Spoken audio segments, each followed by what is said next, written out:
In Italy and in Europe, the market has flattened off most of the time, and sometimes there are also decreases in the market shares, and this is due to saturation of the market, a lack of propensity to invest, and also a trend that is moving towards niche markets.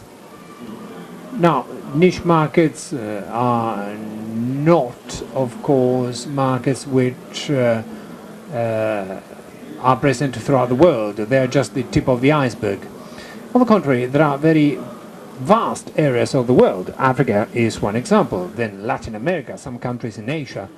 Well, in these countries we need a completely different approach, just simply because we strongly believe that these are the markets of the future, considering our sheer size, the potential, and also the needs of these markets.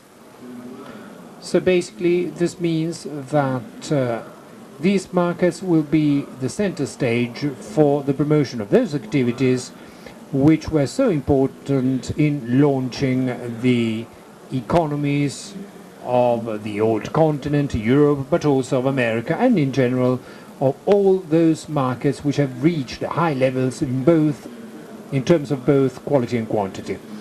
So basically, agriculture is a sector that has export in its DNA. The overall volume of business promoted by the companies that are members of our federation is worth around 7 billion euro in terms of production. Now, if we consider these 7 billion euro, well, just consider that 75% is exported to foreign countries. So this shows that the mindset of the agricultural producers is addressed to exporting their products and also to detecting new solutions, providing new solutions. In Italy, we are lucky because the orography and also the geography of our country is such that the major agricultural producers who are exhibiting here their most advanced products, well, these are all entrepreneurs who have set up companies which started from very basic machines. It was easy to use and to produce sturdy machines, machines that did not need lots of maintenance work, machines that did not cause any particular problems, even if they were subjected to heavy loads or heavy work. And this paved the way for the promotion and further development of the companies in our sector. So here we've been able to basically reconcile the needs of all the agricultural workers from the north to the south of the country.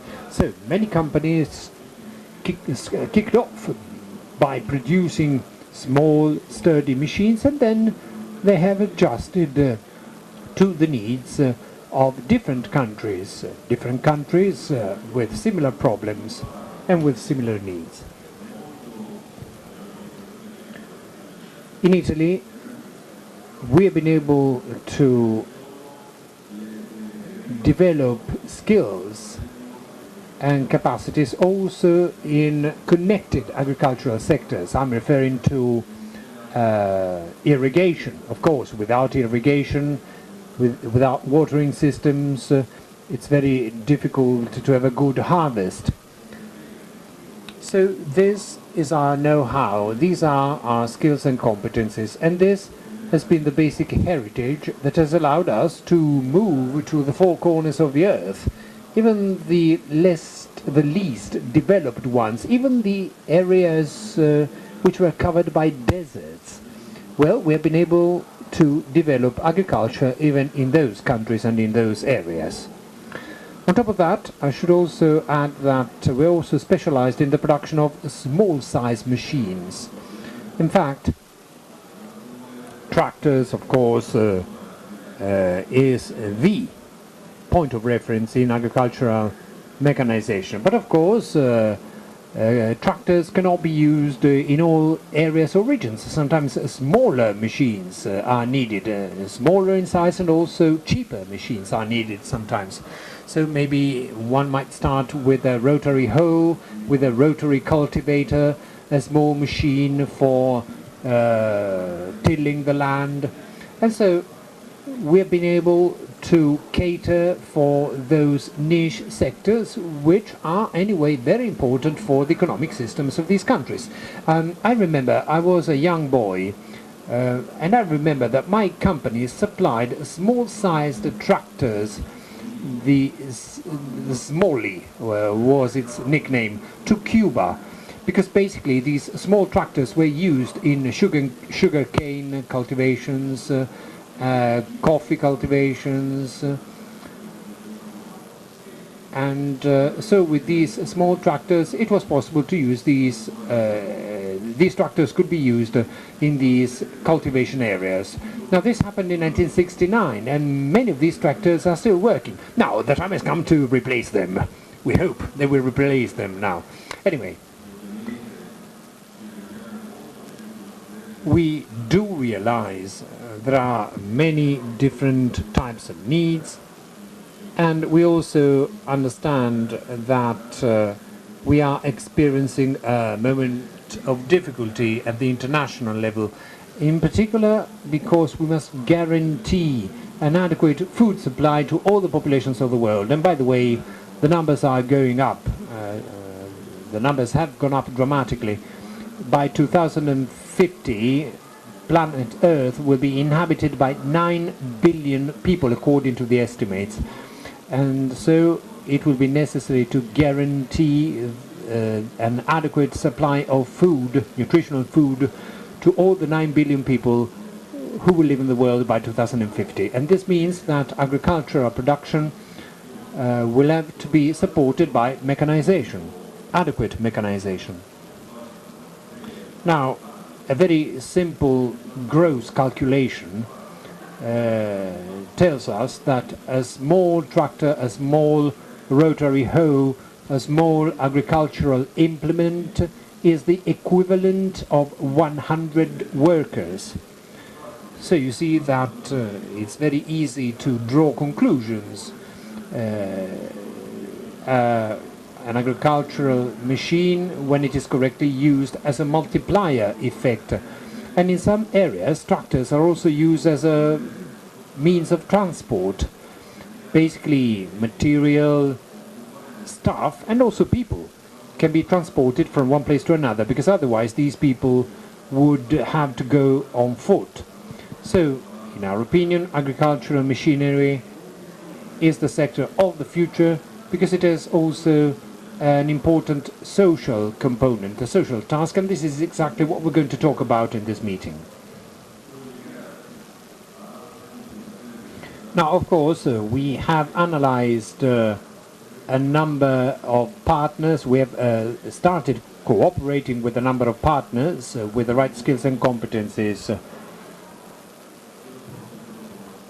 Because otherwise, if the approach is only a commercial approach, a market-related approach, it will be doomed to failure.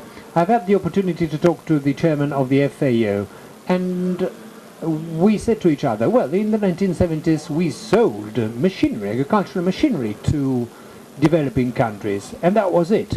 But without adequate preparation, adequate training, adequate education, so that we can give the basic concepts to the people living in these countries, no results will be achieved. On the contrary, we want an integrated approach in order to make everything available to these people. And I'll stop here because there are many speakers who are going to deal with these topics. Thank you very much. Thank you very much, Massimo Boldoni, the president of Federunacoma. Now, mechanization. It's very easy to say we're going to export agricultural machinery, but the fact is we must understand what are the needs of the people who are going to exploit our technology. Local needs, the type of land, and also cultural needs, social needs, the needs of the local populations. So we really have to have a clear idea before we actually sell machines there, spare parts, components, give the necessary instructions on how to use these machines. By the way, allow me to add something. What you see hanging on the wall are clothes, and I was asked to say this because women play an essential role. Women and agriculture are in a way a synonym, and they go hand in hand. Gianfranco Cattai, you are an architect. First of all, welcome. Thank you very much for what you've been doing for a number of years. Now, the NGOs, these NGOs were established in the 1970s together with the missionaries. I remember the La Consolata in Turin. Well, you organized lots of events and meetings and projects. Now, I'd like to ask you to take a microphone and tell us something about what Focsiv is. Then we go to Turin with Angela Calvo, who has drawn up a program, the program for the project in Africa. I'll stop there. President Cattai, you have the floor. Good morning. Before President Goldoni took the floor, I had the opportunity to talk to him, and we said to each other, we are very well aware that this is just the first meeting, and after listening to what he has just said, I would only like to confirm yet again what we had already said to each other before. This is just the beginning, because we are deeply convinced that agricultural mechanization, family farming, can really represent the basis, the basic input for the promotion of agriculture in Africa, in order to meet the needs and to give back hope to the people living in these countries. Now, what is Focsiv? Focsiv is a federation of 79 associations. Focsiv was established in 1972. So next year we will be 45 years of age. We work in 80 countries in the world, and agricultural development has traditionally been the most important subject matter, the focus of our commitment and intervention. Now, we're going to listen now to some details about the research we have started in very close cooperation, in deep synergy on mechanization, and Professor Angela Calvo from Turin. It's a shame she cannot be with us, but there's going to be a Skype connection very soon. So I'm very happy to say that this meeting is taking place after a meeting which was held yesterday at the Ministry for Foreign Affairs. This meeting was titled Africa and Us. A possible subtitle of that meeting could be Let's Invest Together, let's promote partnership to promote development in both Africa and Europe. But I'm sure Ambassador Sebastiani will have more to say about this. So, as far as agricultural mechanization is concerned, I might take the floor later on after listening to the results of this research. Okay, so I'd like to say that we have Graziella Romito from the Minister for Agricultural Policies, and so she's a representative from our government, and then we have Pietro Sebastiani, who is the Director General of Cooperation and Development. But we'll come back to this point when we speak about cooperation. Now, we're going to go live. There are technical reasons, so there will be no interaction at all. Unfortunately, there have been some technical problems. Angela Calvo, Professor at the Department of Forestry, Agrarian Sciences from the University of Turin. Now, she will start talking, and we will not have anything to say. We do have an audio feed now, so we will start translating, or at least trying to. In the green bars, you can see the farming population or rather, there are high numbers of the population which ply agriculture, up to 90%. The income, which is the red line, is income obtained from farming activities, and that's very low. So in these contexts, we say this is family farming. I'd also like to point out that this information per country is objective. It is not subjective, obtained through interviews. So to explain, these are data obtained from country files published by international organizations. The first thing that emerges is that in these places, regardless of whether we are talking small or big projects, we tend to speak about subsistence agriculture, where income is relatively low. We can move on to the next slide, where you see that projects taken into consideration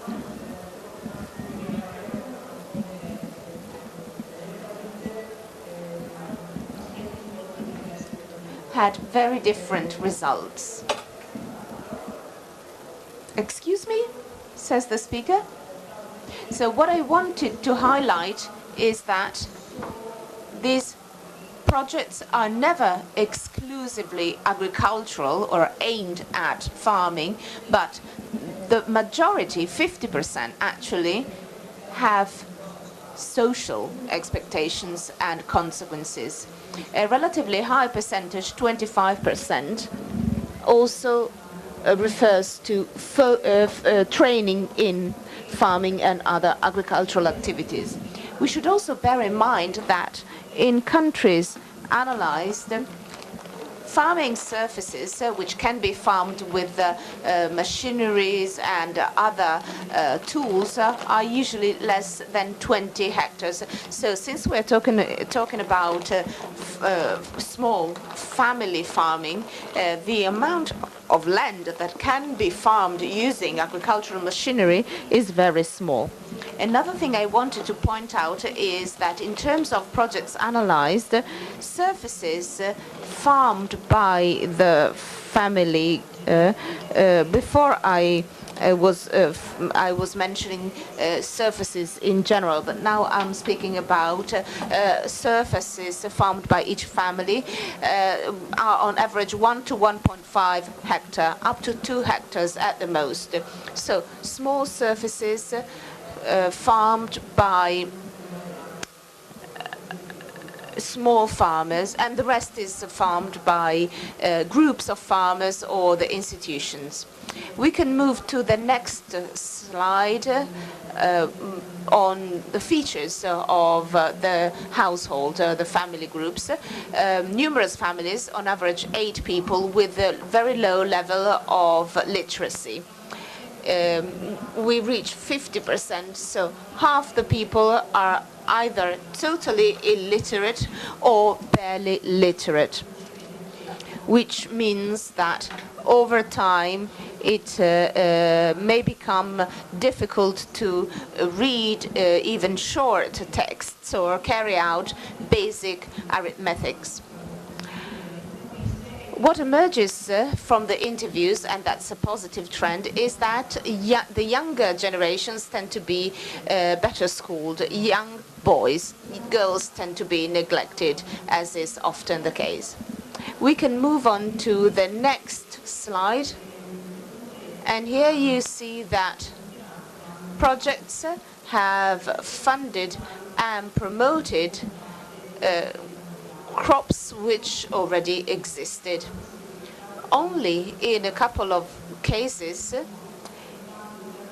we're dealing with new projects, because the land that the project focused on had never been farmed before. As you can see, looking at the red bars, the crops most favored by the projects tend to be vegetable crops, which was strengthened. in particular, and partially also fruit farming, and marginally pulses. Vegetable farming was already present in the project areas, and received less support than the others. Farmed surfaces are owned mainly by associations. We should also bear in mind that most countries are located in West Africa, where associations tend to be very strong traditionally and culturally. Private ownership of the land is relatively rare. Hence, also decisions on what crops to farm are taken by the associations and, in a couple of instances, by institutes. What can I add concerning agricultural production? Well, in these cases, tractors are used in combination with plows. The use of sowing machines is much less frequent, basically except for soil moving operations. Everything else is carried out manually. In a couple of cases, they also reported using draft animals. Crop collection is always systematically carried out manually. There are problems concerning farming activities. The main ones were difficulties irrigating, extreme fragmentation of the agricultural parcels, fatigue due to manual operations, in particular for soil preparation, but also for sowing, weed removal, crop collection, the lack of an efficient road system, an impoverished soil that is very little productive, the high cost of machinery and agricultural inputs, in particular fertilizers, and the absence of stores where to stock machinery. Another problem reported was the difficulty in getting the machinery repaired when it breaks while working the land. But this is an aspect we shall see better later on. Concerning the next slide on animal husbandry, we can see that cattle farming is the main type of animal husbandry, but there are other forms as well. You can see the order of magnitude of these farms. Hello? I'm sorry, but I can't hear what you're saying from the meeting room, says the speaker. Okay, so I'll make it short. I was talking about small farms. As for the next slide, processing and destination of products. Products are transformed or processed rather using small homemade tools, and processing is always carried out by women, never by men. Also because these processed products are destined to the local market in over 70% of cases. The crops sold abroad are mainly green beans, beans and sesame. Now, the next slide on machinery. Projects have financed mainly tractors and tillage machinery.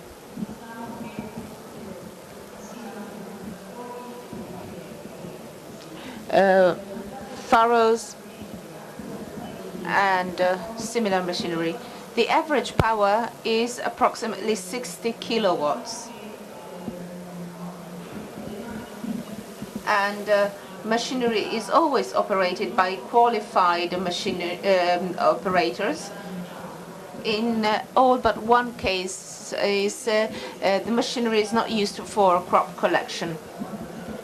In the next slide, we see the elements taken into consideration when choosing machinery. They prefer medium-low power tractors appropriate for small fields because, as I mentioned before, the fields tend to be very small and highly fragmented.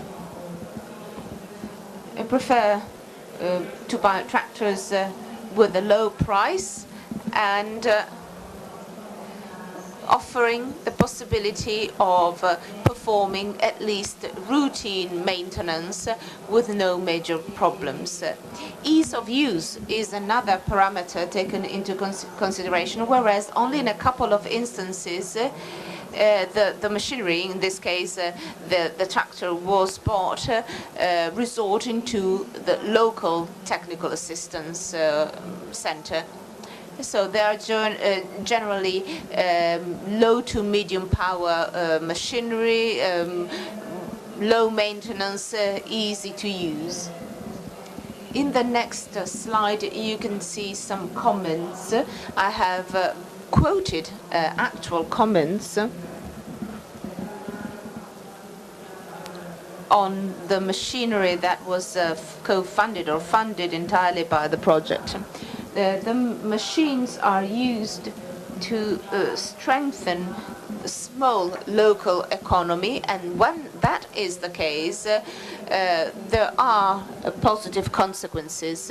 Negative aspects are the difficulty in finding both original and non-original spares, as we shall see later on, the absence of specialized technicians, in particular mechanics, and in a couple of instances, a new aspect was mentioned, at least as far as I'm confirmed. Trained young people tend to leave those areas. In the next slide, you can see the situation in garages for repair and maintenance of machinery. I forgot to say something before. Some interviewees, not few, mentioned that Indian tractors are more consistent with the local situation, where surfaces to be worked are not very large, and as a consequence, neither high power or top-notch technology are needed. Anyway, both elements are mentioned in the small brochure or leaflet you can find in your folders. So going back to what I was saying, repair shops and maintenance shops exist. In 46% of cases, they exist in the village, but they are not enough, because the technicians can only perform minor repairs, minor maintenance operations. They can hardly work on tractors, whereas skilled labor, skilled mechanics have to come from the nearest big town or city.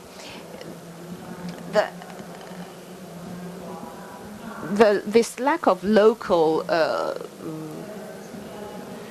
technicians is due to the fact that very often they are not sufficiently qualified or trained, and in other cases those shops do not have the tools and the spares they need. Specialized repair shops are located in the bigger cities, but they're basically too far and too difficult to reach. So, and that's going to be my last slide, there are spares. They are available, but they're not where they're needed, that is to say, on site. They come from abroad in 57% of cases, and locally non-original spares are manufactured.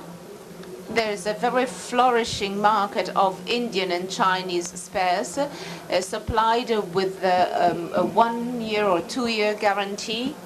And then there is the informal market, which produces spares with no type of guarantees whatsoever.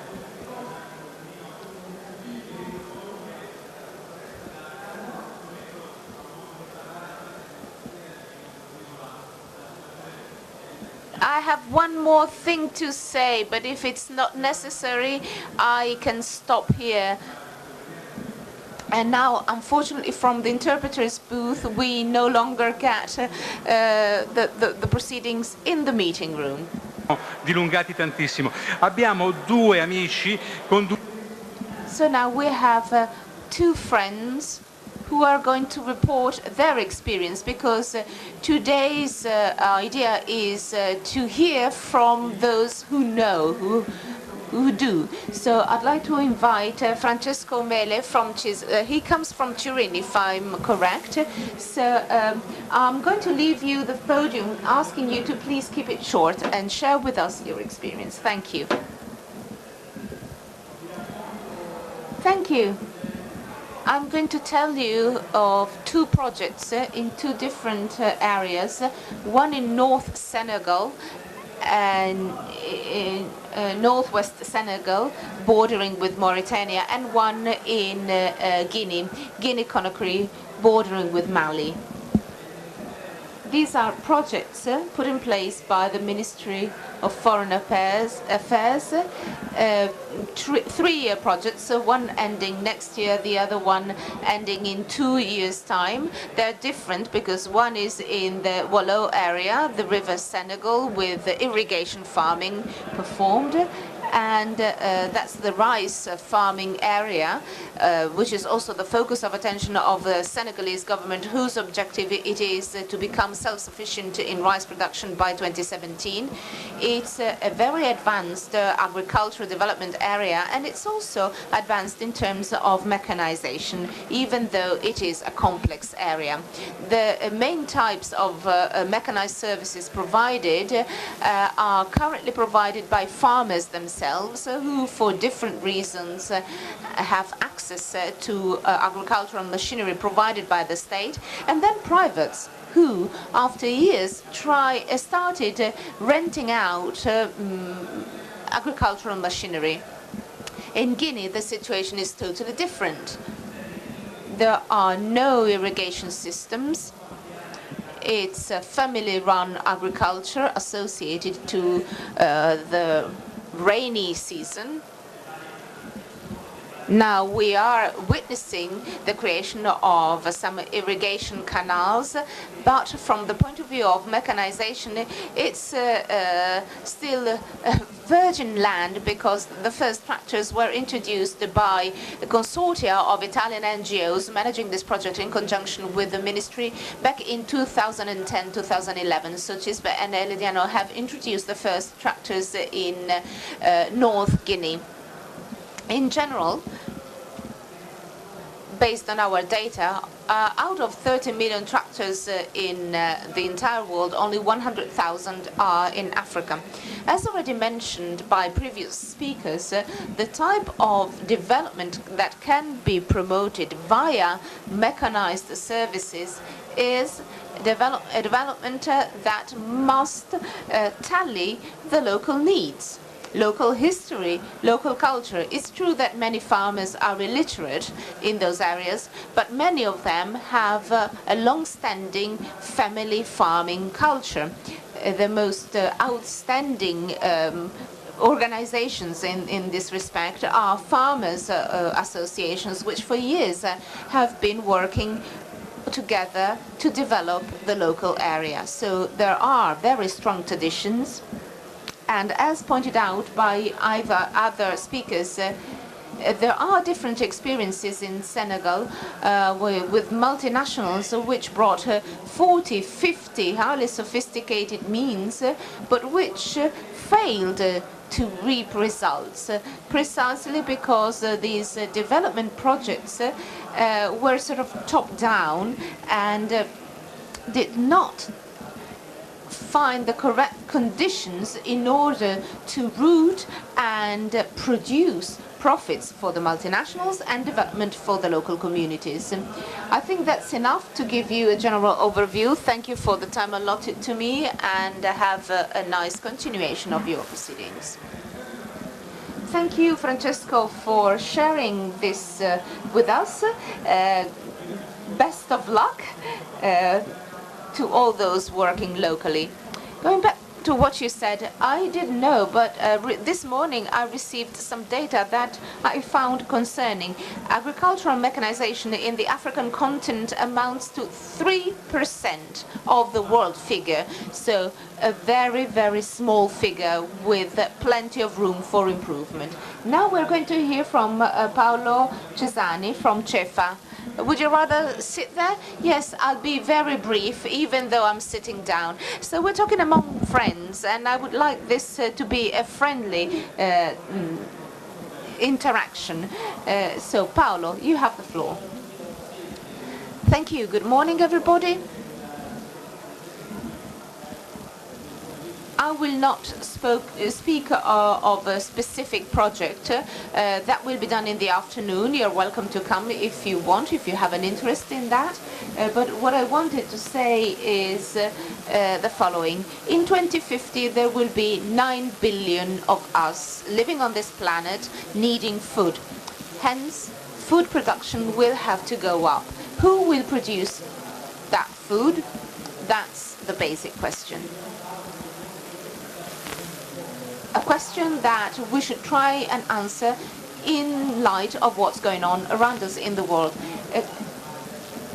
For two years now, it has become apparent that China is delocalizing in Africa. It's almost incredible to believe that China is delocalizing its production because it considers it is better to invest in Africa than in its own country. Those who work in Africa are in contact with this situation day in, day out, and are only too aware of how much China is investing in Africa. Who are the farmers we work with? They are small, two very small farmers, as already mentioned. And I think the main issue for us is how can we make sure that these small farmers become the protagonists of that agricultural development that will be called to feed 9 billion people in 2050. That's the challenge for us as an NGO active in the field of cooperation. We have to make sure that Africa develops its agriculture, but cannot do so without its protagonists, i.e. small farmers. You know that migratory processes originate mainly in rural areas, and then there are different stages that take those migrants to urban areas. But this is where those unbearable living conditions are generated that lead people to migrate. So that's where we have to act. How can we make sure these small farmers switch from subsistence agriculture, where they can barely produce what they need for their own personal use, to an income agriculture? I think there are 2 or 3 instruments available to us, which I will mention briefly. The first is transferring the value chain from outside Africa to in Africa. Currently, we have farmers who produce and sell to commercial intermediaries who pay them a pittance. Because in Africa there are no infrastructures, there is no sector to process those products and attach value to those products in Africa. Very briefly, in Somalia we have worked in the field of sesame with a Somalian entrepreneur. We helped him, we financed him, he invested in a sesame processing plant. We worked with 8,000 farmers, and in 3 years we managed to multiply the income of those farmers by 5, because the entrepreneur was processing and then selling to China and India. 8,000 farmers have seen their income multiply by 5, although Somalia, far from Mogadishu, is not an easy context, but that's a result we have achieved. This project cost 1.5 million over 3 years. In the last year we distributed income amounting to $3.5 billion with a project that cost 1.5 in 3 years, and only over the last year we distributed 3.5. So farming mechanization, agricultural mechanization, is an essential part in this switch of added value from outside to inside Africa. And I think that Italian farms, because of the features mentioned before by President Goldoni, have the right things, the things that it takes to act in this context. Let me just mention the example of Mozambique, where we will work on the milk sector. In the milk and dairy sector, we will focus, as I said, on milk, and we will also focus on hay. We don't need to have rotor haystacks, but we need to make the smaller ones, smaller haystacks that can be transported. So we have to think about the way our agriculture used to be in the past. So we already had the ability to meet the request of small farmers. So when attempting to shift the value chain in this context, I think that Italian agricultural machine can play a crucial role. One more thing to conclude. Yes, go on, and then I have a question for you. I think that not only Italian agricultural machinery manufacturers, but also Italian agricultural entrepreneurs can find opportunities in Africa to help both Italian and African agriculture grow. There is no competition between them, and unless we realize that today in Africa the rest of the world is investing in agriculture, and I think about South Korea, China, other Asian countries, because that's the development area, we are leaving the field open to others who are not always ethical in their approach. So the rural development of Africa will be left in the hands of others, and it will be not compatible with environment, not compatible with social concerns, because they would be submitting the soil to intensive agriculture to obtain all it can give with a highly speculative approach. This can only lead to a worsening of the environmental conditions. You know that 95% of greenhouse emissions are originated from agriculture, so that's a problem. So Paolo, you're going to go back to this later. You're going to go back to Mozambique and the milk sector. This sector is titled Mechanization and Family Farming. Can you tell me what you mean by family farming, because that's an important concept. Yes, it's very important. These families have 1.5 hectares of land. What's the bond between family farming and mechanization? It's impossible for a family with 1.5 hectares to go out and buy a tractor or a monocropper. It's just inconceivable. So we need to create associations. Call them co-ops if you want, but I don't care. In some contexts, the word has been misused and overused. Whatever it is, we have to create the conditions where for farmers, as was the case in the post-war period here, CEFIP was created as a co-op, an agricultural co-op, and it was an instrument for the economic and social development of thousands of workers who, after the First World War, had no access to land. It's exactly the same situation in Africa, with other dimensions, of course, but many analogies. So we have to bring this experience to Africa. One more example, and then I'll conclude. If a family alone cannot access mechanization, then organizations like CEPA and other NGOs have to step in and group farmers together and create a governance that makes it possible to manage goods that may be beneficial for all farmers. And this governance is possibly even harder than the rest. We've done so in Bosnia-Herzegovina. It's an agricultural center that groups together a number of co-ops, and there we still provide services, and we did so thanks to contributions for the 50th anniversary of Unacoma, that gave us some 50 machinery which they donated to CEFA for Bosnia after the war. So we created a center there that made it possible to help Bosnia grow towards organic farming after 5 years of war. Yes, and I've always said that Unacoma was always in the front line. Thank you very much for sharing also some good news with us, some useful information. You'll be back this afternoon. Now, President Katai, let me disturb you again once more. The study of the University of Turin was extremely interesting. It would have been even better to have Dr. Calvo here with us, but we try to make up for the situation. So before I give the floor to those who work in the field of cooperation, let's take stock of what we have been told so far. Please, come over here. Io ho deciso. Well, I'd like to share with you, briefly, I promise, some personal experiences.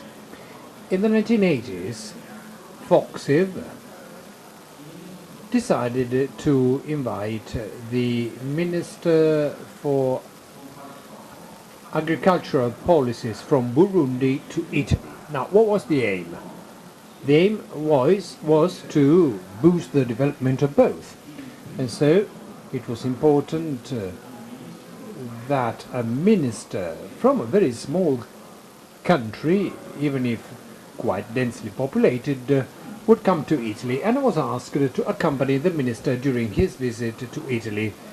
Now, the association was established in the Piedmont region in the north of the country, and so we visited a number of farms in Piedmont. Well, the minister was not interested at all. So I was quite concerned, and so I decided to contact Giovanni Bersani, senator, the founder of the CEFA, who invited me to come here plenty of times. He was also the president of the conference of Lomé. He is the one who strongly believed in this partnership. And so we visited many different cities in the north of Italy, but again this minister was not interested at all. He did not react at all. But I knew this minister, I knew he was a very active person, so I contacted a person from the FAO, and they told me, take him to Eboli. Well, Eboli is a city in the south of Italy. We know what Eboli, the city of Eboli, is all about. And all of a sudden I saw the minister over-enthusiastic about the city of Eboli.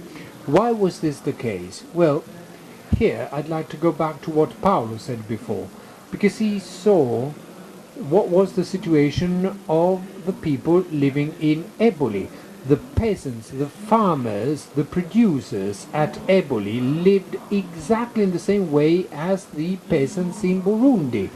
1 hectare plots of land, the tractor. Well, at Eboli, the farming cooperatives shared the use of a tractor. Why am I telling you this? You know, planning, designing projects in the real world really means having cultural respect for one another. It's not just simply a matter of mechanization disconnected from all the other organizational elements and cultural elements. This is the first thing I wanted to say. Second thing, I'm here representing a federation that is made up of 80 associations. So, of course, we are a no-profit association. Ethics plays a role, and this is of fundamental importance. And when a company sells products,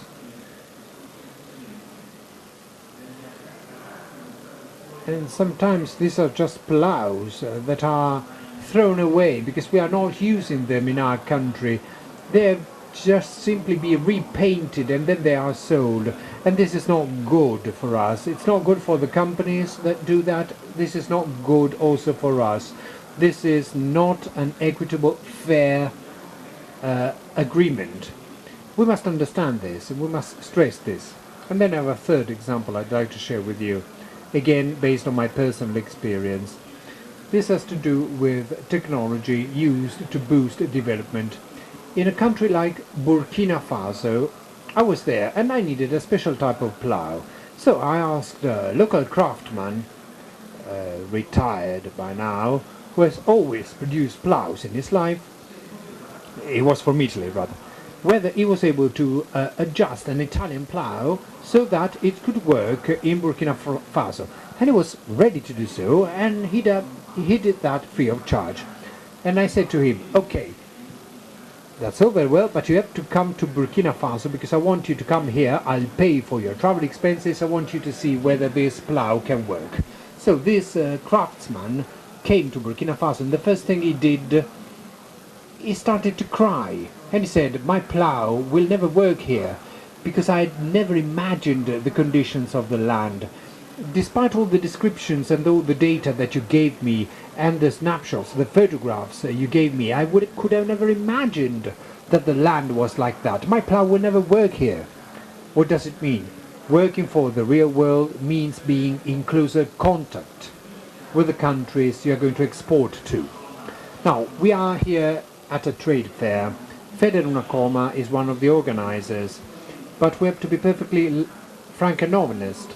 If we really want to serve development, if we want to improve feeding of these 80 million people, we have to have very clear ideas about that.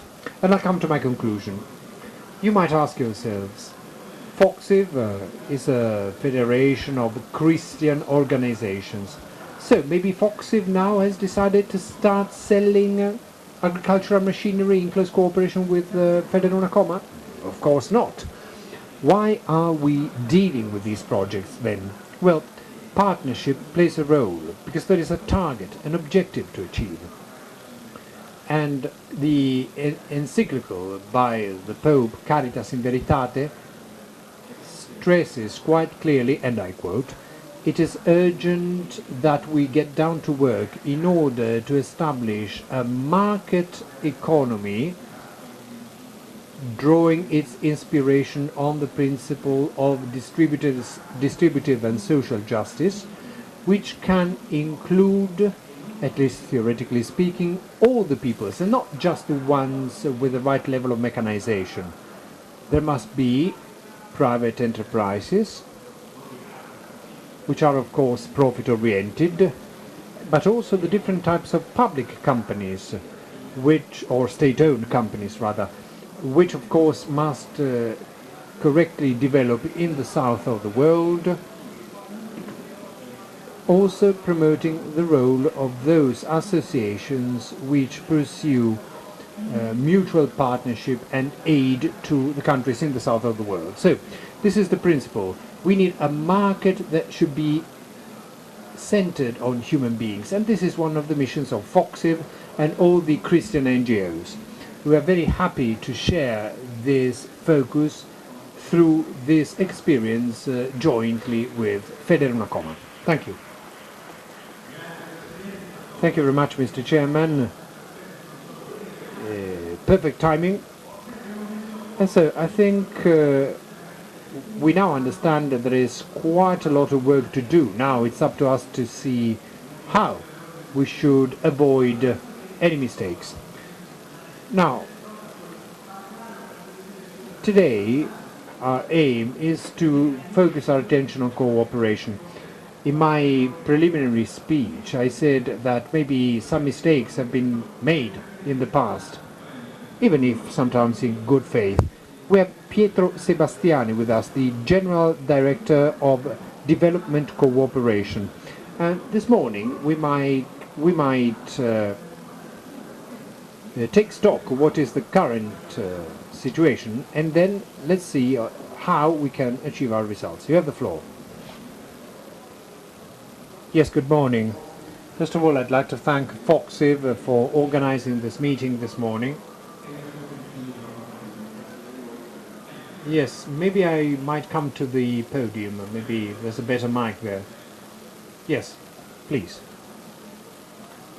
I have a sore throat and I apologize for that, but anyway, I really wanted to thank Focsiv and in general all the Italian and foreign NGOs, but in particular allow me to say that the Italian NGOs are really working very hard. The quality of their work is really one of a kind. And I think we in Italy can only be proud.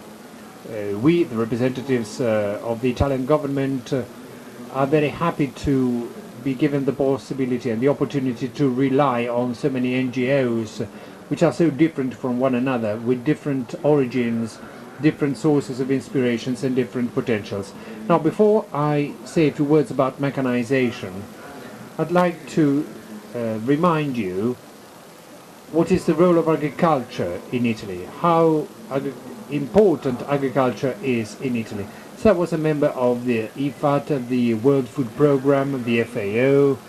It was the years between 2007 to 2009 when food prices went up dramatically, and this was due to the exchange rates, and this was also due to the fact that there were changes in the food choices. Also in Asia, many people shifted to animal proteins with use of many different types of substances, and also gramineous plants. And this led to a very serious crisis. And so in 2009, during our presidency of the G8, we launched a global initiative on food safety in L'Aquila. The G8 was held in L'Aquila at that time, and that initiative was very important in order to bring agriculture to the fore of the international attention 50 years later. And so we're very proud of that, because I have to say that those agendas have continued to play a very important role in all the global summits. For instance, during the last edition of the G8 in Germany and in Japan, quite a lot of work was done on the subject of food security and nutrition in general. We have continued to work on our projects on food and nutrition. We worked on this also during the Milan exhibition a year ago, being full convinced that Italy is probably the best country in the world to deal with the topics of nutrition and food in the world. Italy has also been very lucky because we have this perfect microclimate at the center of the Mediterranean Sea, so we have a unique biodiversity, not just in Europe, but also in the world, both in terms of amounts, quantities, and in terms of quality.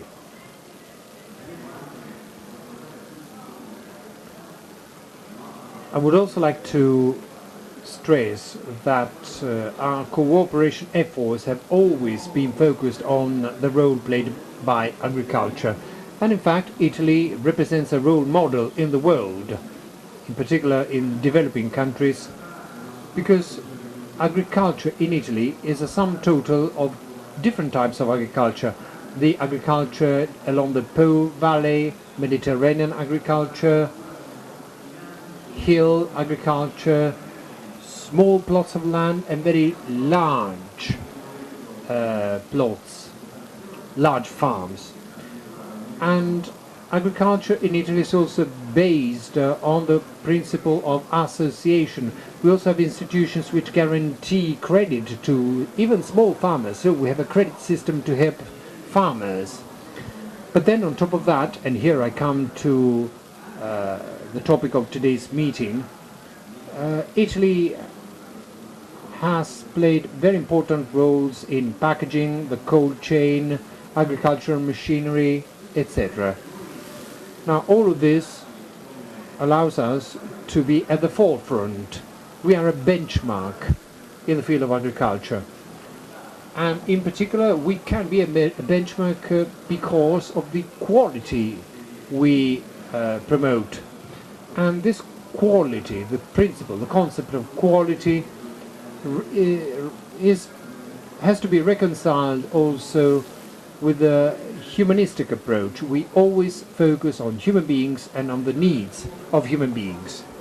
Now, today mention was made of a very difficult situation, worrisome situation in Africa. If you go by the figures from the study that was presented just half an hour ago, the situation in Africa appears to be the source of much concern, difficult to deal with. But we know that this is not necessarily the case. In countries like Vietnam, which was a country with so many famines, starvation up to the 1970s, but now, over the past 15 years, Vietnam has been able to have a food surplus, so they're now exporting food. So it is possible to boost development, and Africa can be the first continent working mostly using renewable energy sources. And this might be the reality very soon. Sustainability is in fact one of the elements we have more at heart. I'm not going to give you a list of the dozens of projects currently underway in Africa with many associations and also in close cooperation with the companies, because of course cooperation in Italy, now we have a new agency for cooperation. Cooperation projects have been reformed. The agency is working also in order to use the Bank for Development in order to give money, to allocate the right amounts of money so as to go hand in hand with the public projects and with all the people who are investing in Africa. So this public-private partnership can really take us to the highest possible level, boosting investments which are badly needed in order to cater for the needs of African peoples. You know that Africa is very much the focus of the interest of the Italian government. Foreign ministers came to Rome in the month of May. Yesterday a meeting was devoted to Africa. Africa and Us was the title of this conference. But on top of that, Africa was the center of attention, at the forefront. Also when we discussed the latest Italian budget, 200 more million euro were allocated to Africa. More than 50% of cooperation funds from Italy are allocated to sub-Saharan Africa, that is the part of Africa that more badly needs investments in agriculture. Allow me to conclude by saying this. The subject of small farmers. Small farmers play a crucial role for the development of Africa. Women work in small farms, and we are very well aware what is the role of women in those countries and in those economic systems. And women play a very important role, and they contribute to development for a very high percentage. And now, of course, Africa is not all the same. It's not just one continent. So investments must be adjusted also according to each individual country. I think I can stop here for the time being, and then I'll be happy to answer your questions. Thank you. Sì, in realtà poi se avete piacere. Yes, in fact, and then if you want to take the floor for questions, we're going to open a Q&A session. But now I'd like to give the floor to Gabriele Di Mito, responsible of international relations for the Ministry of Agricultural Policies, representing our ministry. and then I also have questions for her. But first, let's take stock of the situation. Forgive me, you're a lady. We left you for the end. It's not appropriate, but I was forced to do so for the rationale behind our proceedings. But there is also a political element. We're here to discuss mechanization, development, family farming. We're doing this with politics, farmers, NGOs, and you're here representing the political part of the situation. Buongiorno a tutti, vi porto. Good morning. Let me extend to you the greetings of Vice Minister Andreoli, who unfortunately couldn't make it. He was really keen to be here, so he asked me to extend his greetings in his stead and on his behalf. I'd like to thank Focsiv and Federunacoma for having organized this time for reflection and taking stock of the situation. I'd like to share you some considerations on the role of agriculture in development areas, developing countries. As the ambassador was saying, agriculture is now the focus of everything. The 2030 Agenda for Sustainable Development considers agriculture as fundamental in order to ensure food security, and also in the Paris negotiations to counter climate change, agriculture was no longer seen as a problem but as a part of the solution. So agriculture has to contribute to ensuring food security, and on the other, being sustainable, it has to contribute to mitigating measures to counter climate change. In order to achieve these objectives, agriculture has to be more productive. It has to reduce losses in crops. It has to add more added value, and it has to afford healthy, wholesome foods. To achieve this, agriculture has to go hand in hand with development, technological development, and mechanization. Mechanization, as already mentioned by many of the previous speakers, has to go hand in hand with political development policies, because otherwise it will fail to provide answers to the actual needs. And it is therefore important or essential, dare I say, that we take into consideration the needs of the various countries and of the various regions within the countries. It is also essential to take into consideration a number of elements, how investments are funded, for example. In family farming, small farmers are those who experience the biggest problems in accessing funding. So we should think of alternative forms. In previous speeches, others have mentioned types of association or grouping or other alternatives like investing, using different types of leasing, so to speak. So we also have to take into consideration the infrastructures that exist. It's inconceivable to just bring one of our tractors to a country where the same tractor wouldn't work.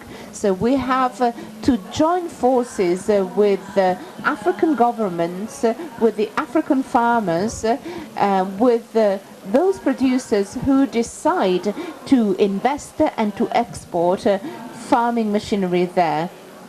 Our main interlocutor, our main partners are definitely in a position to find solutions, to adapt. But to do so, it's necessary to know the local situation and to work together towards the same objective. Another thing that I would like to stress is the cost of labor. In Africa, that's too low, and this could be a factor acting against mechanization, because mechanization is expensive. One of the problems that might ensue could be the increase in mechanization, in unemployment rather. Mechanization should go hand in hand with income diversification policies for farmers in order to diversify the income obtained in agricultural areas. So mechanization should be part of another more global approach to agriculture and agricultural development.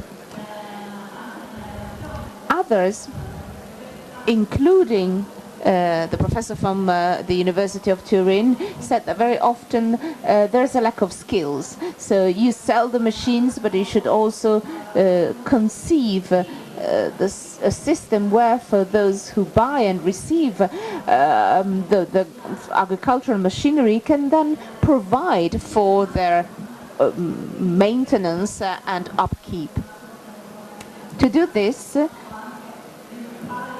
training is important, but it's also important to develop technical support schemes and other business support schemes. Finally, I'd like to point out that we have to focus on women and the young. The young because they are most willing to take on the challenge of technological innovation, and because they represent the added value of those territories. Maintaining young people there, involving them in the development of African agriculture, means guaranteeing them an income, guaranteeing the development of local agriculture, and so on and so forth. The same also goes for women, who play a major role in family farming, and mechanization can contribute to relieve them of some of their burdens and improve their quality of living. This can only be achieved if all components contribute.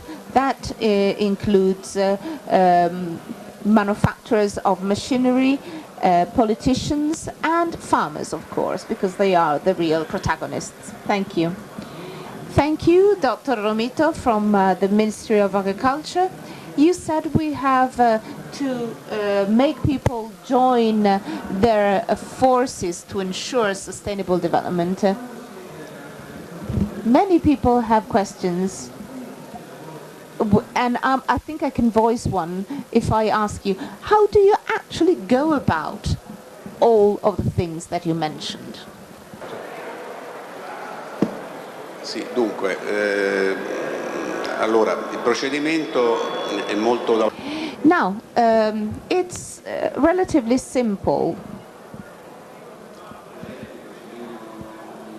We receive projects that are required by the countries or by local NGOs, very often by our embassies or by our cooperation and development offices, the branches they have in the various countries. And very often even Italian NGOs put forward some requests, even some Italian companies. So once we have put together all these proposals, we go through them, and on the basis of how the applications were filed and whether they actually match the requirement, etc. We assess them. We define the country priorities. It's a 3-year programming document that has been approved recently and which will be submitted to the interministerial group chaired by Prime Minister Renzi. Professor Katan, well, my answer is, I don't know what the answer is. Because the way in which our 80 organizations work is not to just set up the project and then flee the country, but to stay on, maybe implementing other projects. So if you're there, if you have been there for 30 or 40 years, the amount of requests, of suggestions that you get is huge. So the real problem is, are we capable of meeting the requests that do exist when it comes to sustainable development, to creation of employment, to provision of rights. Water, access to water is still a huge problem. When we speak about water and we try and do something, we try and be useful to the local populations. The local populations very often levy a tax, for example, to build a well. They have to charge water to villagers because otherwise there's not going to be any money when they have to buy spares. They have to decide how much water to allot, to allocate it to farming or to cooking or to other uses. So we have to put all these mechanisms in place. We receive plenty of requests and solicitations. Precisely in these days, our Ministry of Exterior is traveling to Niger, Mali, other countries in the area which we have supported. So it's rather clear that this will be an occasion when the local governments and local authorities will put forward their needs and requests. It's important to involve them in these projects. We don't have to impose top-down projects, which you mentioned when mentioning errors of the past. Some important projects were sort of imposed with a top-down approach and then vanished basically into nothing. So fortunately, that is no longer the case. We pay increasing attention to the country empowerment, as we call it, taking into consideration the legitimate requests and aspirations that emerge from the countries in order to respect their culture, their traditions, their local social environmental sustainability. We think that despite being unhappy about what Europe is doing or isn't doing, rather, when it comes to migration. But when it comes to Africa, we have seen Mrs. Merkel travel there recently. We have seen some French delegation travel to Africa in recent days and weeks. So as you said, yes, Africa is a land of challenges, but it's also a land of opportunities. You mentioned mature markets. I was ambassador to Spain up until 6 months ago. That's another mature market with which every year we exchange almost 40 billion, 2 billion, a surplus of 2 billion. And I think that's a market where there's little more to be expected. When I was there, I participated in some 100 events a year. Had I done 200, that would have made very little difference. All of our markets are very mature now. And as the President said when in his introduction, Asian markets are very interesting but also extremely complex. Latin American markets are also very peculiar because Mexico is part and parcel of the United States economic and commercial system. Venezuela is Venezuela. Argentina alternates good periods and bad periods. Other smaller countries fare pretty well, but the real market of opportunities is opposite. It's the other side of the Mediterranean Sea. We know that in Africa there is a major demographic problem, yet Africa's explosive demography, Africa's population boom also entails a potential outlet for us, for our markets, so that we can accompany and support their growth in an equitable way in a non-invasive way, or at least in a way that is less invasive than it was in the past. Do we have questions from the audience? I've seen this gentleman asking to take the floor for a while. Do we have a roving mic for the audience? Otherwise, I'll take one of these.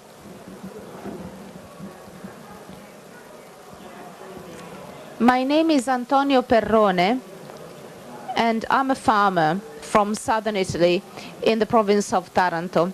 Let me make a short introduction before I ask my question. The FAO published a volume titled Agricultural Mechanization, published in 2013, presenting the situation of agricultural mechanization throughout the world in a rather detailed way. It mentions what other scientific books call the forgotten renewables, animal traction and manual hand labor. Animal traction, divided country by country, we see at the end of the book 200 million draft animals still living in Africa.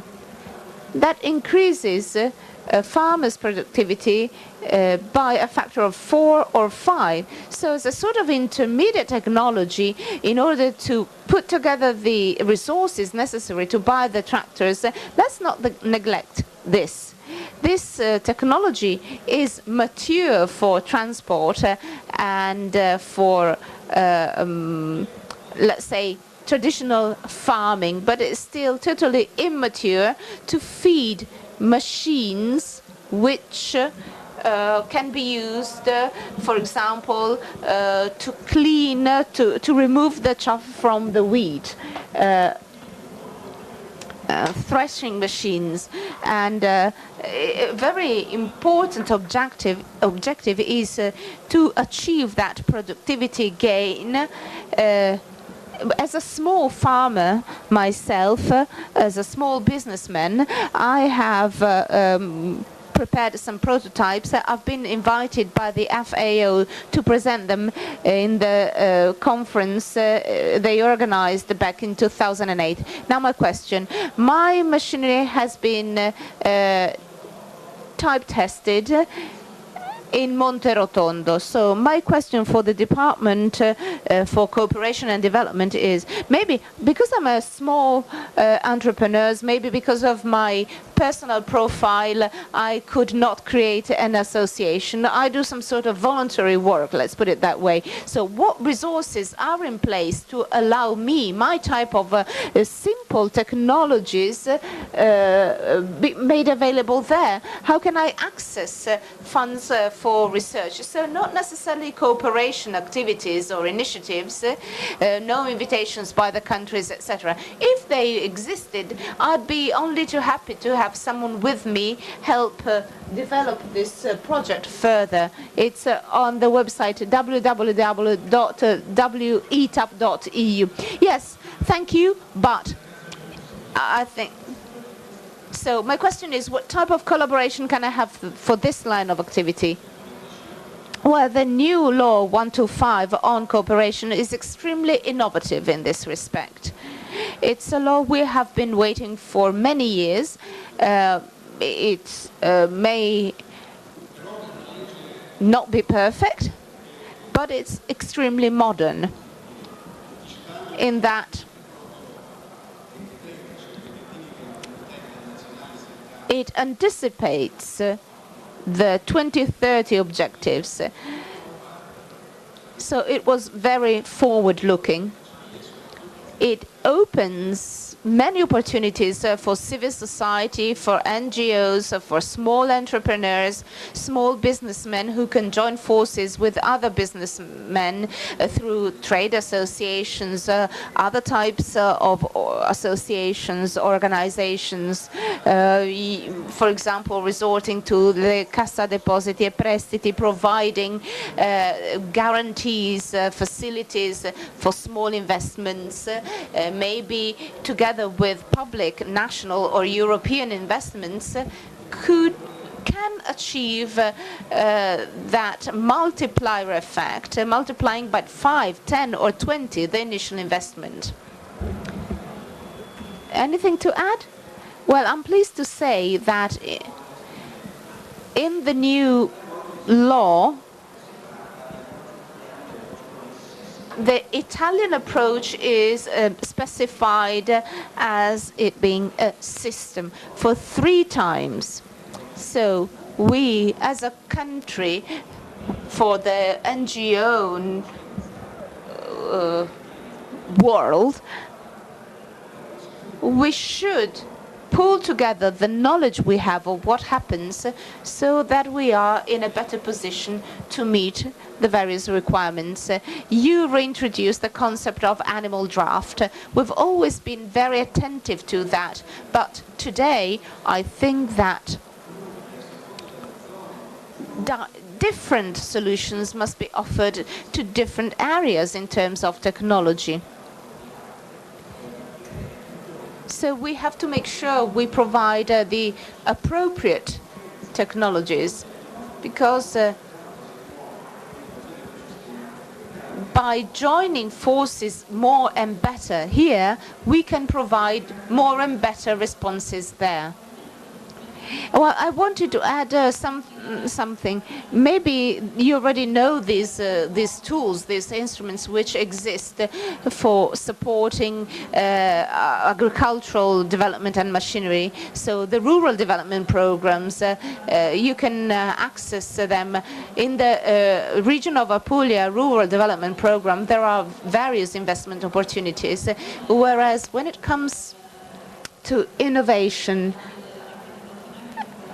in the field of agricultural mechanization, you could even contact the Agricultural Research Center in the Ministry of Agriculture, where there is a specific department dealing with mechanization.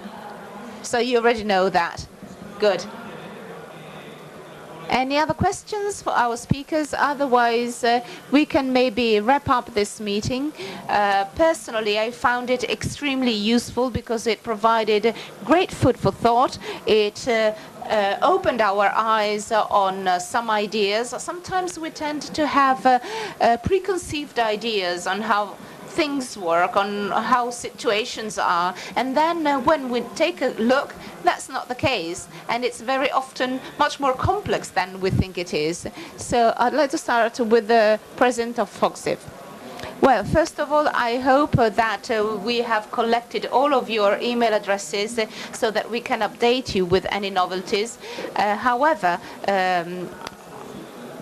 on the Focsiv website and on the Federunacoma, the research is going to be made available.